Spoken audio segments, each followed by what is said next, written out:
ಸುರತ್ಕಲ್ನಲ್ಲಿ ಕಾರೊಂದು ದ್ವಿಚಕ್ರ ವಾಹನಕ್ಕೆ ಡಿಕ್ಕಿ ಹೊಡೆದ ಪರಿಣಾಮ ಸವಾರರೊಬ್ಬರು ಸ್ಥಳದಲ್ಲೇ ಮೃತಪಟ್ಟು ಮತ್ತೋರ್ವ ಗಾಯಗೊಂಡಿರುವ ಘಟನೆ ಸುರತ್ಕಲ್ ಸಮೀಪದ ಮುಕ್ಕ ಜಂಕ್ಷನ್ನಲ್ಲಿ ನಡೆದಿದೆ.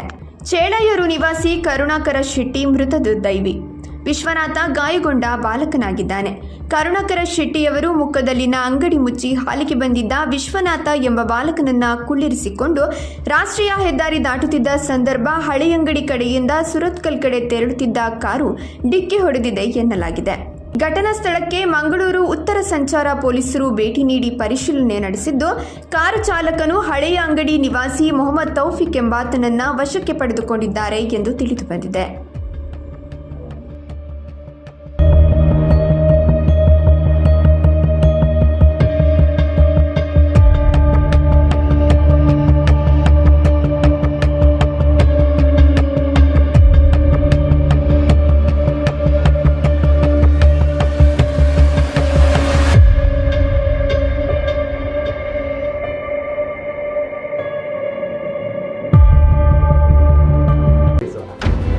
ಕರಾವಳಿ ನಾಡಿ ಸುದ್ದಿ ಸಂತೆಯಲ್ಲಿ ಸತ್ಯದ ಜ್ಯೋತಿ.